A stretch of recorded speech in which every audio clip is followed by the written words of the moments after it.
Ito na yung connecting bridge. Meron pa palang ano, sa pang pinaka handrail.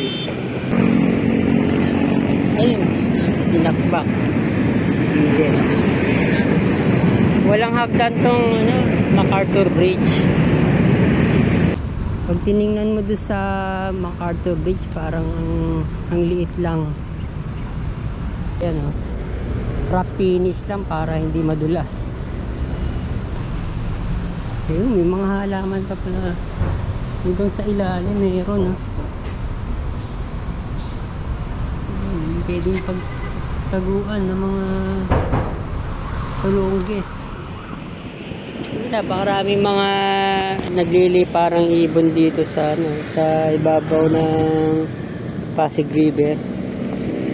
Kulay puti saka itim. Yan. Yan, mas malinis ng Pasig River. Kaunti lang talaga yung mga basura. Saka yung mga water hyacinths.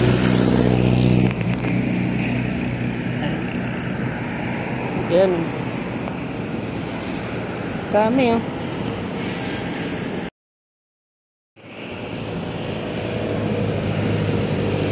Puno na mga ano, mga ibon.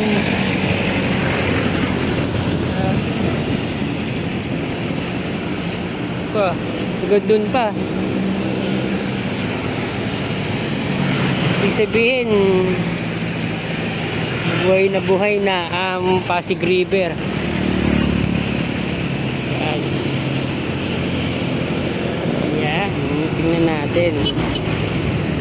Pwede na pala dito. Puntahan natin doon. Ito na yung connecting bridge. Meron pa palang ano, sa pang pinaka handrail. Yan.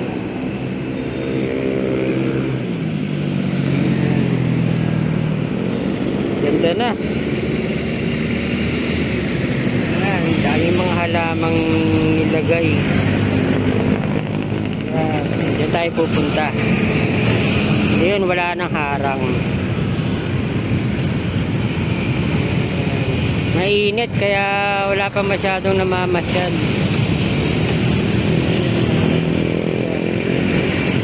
Yun pa, may mga ginagawa pa sa gilid.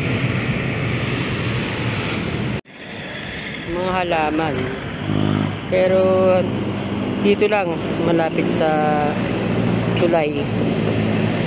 Ayan, may pagitan.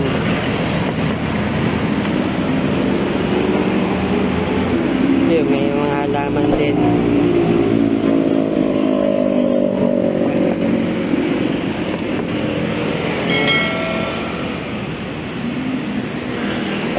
Ayun, nandun yung pinaka-drainage. May naayos pa.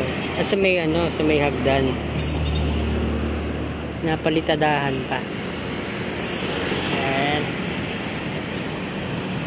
Pa, meron pang drainage dun.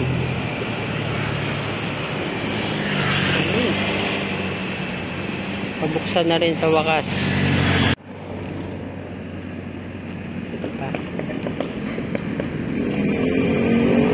Inabaha pa. Ayun, pinakbak. Walang hagdan tong ano, MacArthur Bridge. Layo pa nang iikutin ng mga mamamasyal. Yun kasi may gilid ng Manila Post Office. Yun, naayos. Salamat, ano? Naganda na, ano?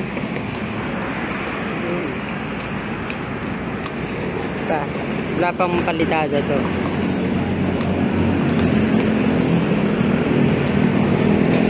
Sa ibang bansa nga may mga ano pa, no, yung mga granite pa, yung mga nosing pa, yung mga baitang. Ayun, wala pang ano to, palitada. Dito pa sigurado to. katulad sa phase 1. Ito, nasa na tayo, phase 1 ng Pasig River Esplanade, sa likod na ano to, na Manila Post Office. Ayun, mas inayos na to, mga handrails, mas makapal na yung pintura. Sayang hindi pa nagagamit tong ano dito, istasyon. Wala pa. Ang ganda nito lalo pag meron ng mga nakatigil na ano, ferry. Yun, ang iingay ng mga motor. Ayan, dami mga ibon.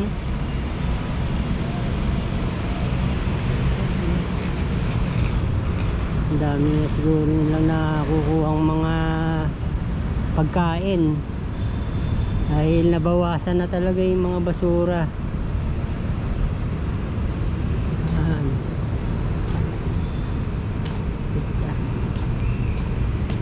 Pero foreigner dito.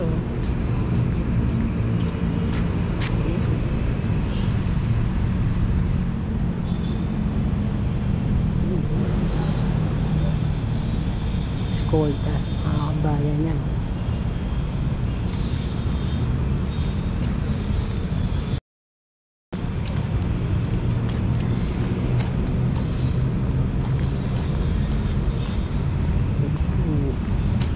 Dito ang ganda na. May mga ano na pala dito, Christmas lights na to, nilagyan na oh.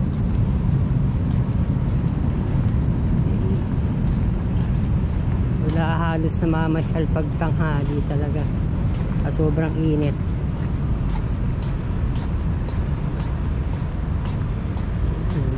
Trash bins, wala na yung mga ibang ano, lalagyan. Yun, ganito. Sigurado gagawin ganito yung ano, yung mga upuan doon malapit sa MacArthur Bridge. Ayusin pa yan para maging ganito. Sa ito, ganda.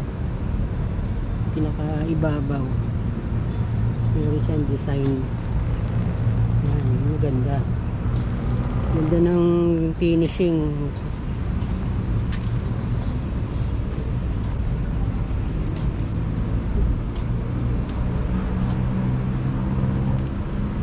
Dito pulido talaga pagkakagawa.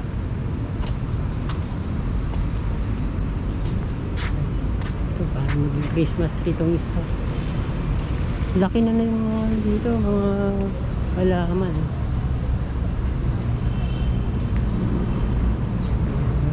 Dito nagdugtong. Ayan, ang ganda. Ang lawak pala. Mga ano to, halos 10 meters ang lapad nito. Pag tiningnan mo doon sa MacArthur Bridge, parang ang liit lang. Yan. O kaya magiging design pagkalagpas ng Arroceros Forest Park, may iba na kaya yung mga lamppost, mga railings, dahil mga ano, mga lamok. Itong klaseng lamok,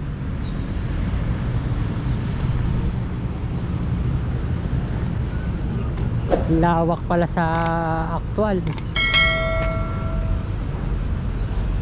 Parang ano dito talaga, kaibang bansa. Ito yung Riverside Drive. Ngayon lang tayo nakapunta dito. Lapad ng asfalto. Malapad pa rin pala kahit nabawasan.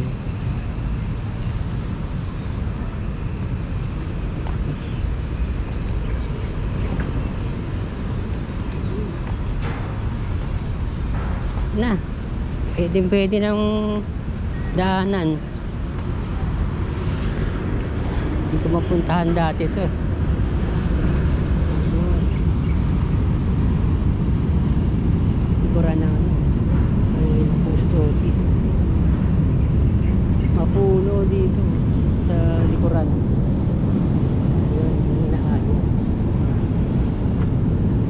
Pwedeng ano, lagyan ng mga accent. Ayan. Bato o tiles. Maging ano, ng accent wall. Yun. Galing ng mga cardboard bridge. Ito, hindi pwede. Yan na.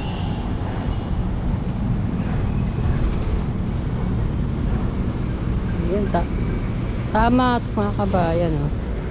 Rough finish lang para hindi madulas. Madulas siya pag ano, pag maulan. Ayan. Totoong bulaklak ang nilagay dito. Ayan. Malanta na. Ayun, may mga halaman pa pala. Hanggang sa ilalim mayroon, ah.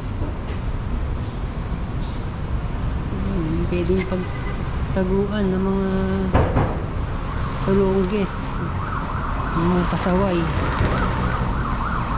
Ayan.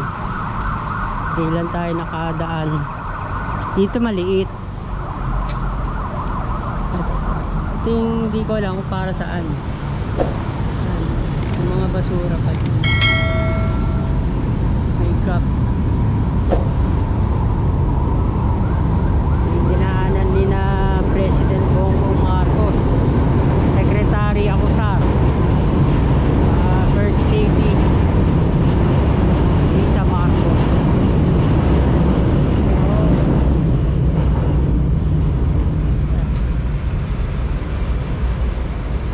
May panlaban na ang Pilipinas sa Singapore.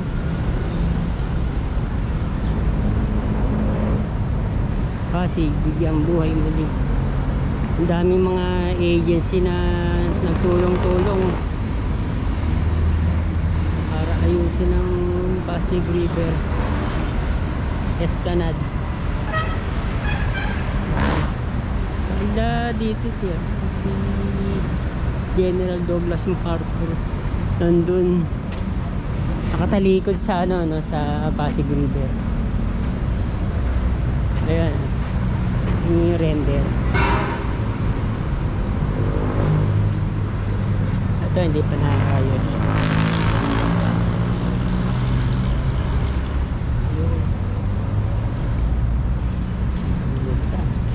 Meron pang ano, planting strip, garden.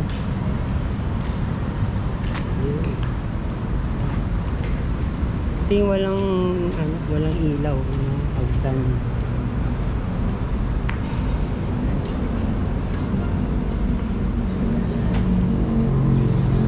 Dito nagkaroon ng mga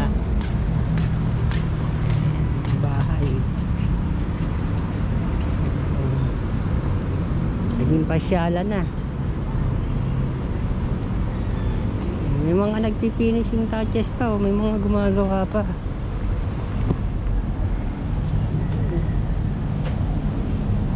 Thank you for watching po ulit mga kabayan. Ayan.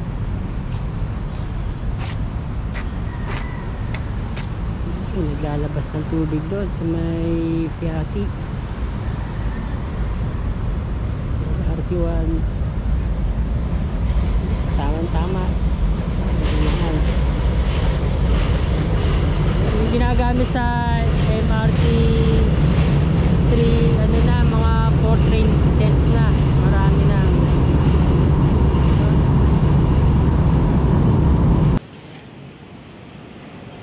Yung Manila Post Office. Dito kita-kita yung ano, mga nasirang mga grill. Yung nasunog. Naayusin na rin ito mga kabayan, ang Manila Post Office. Pagandahin na rin. Retrofit.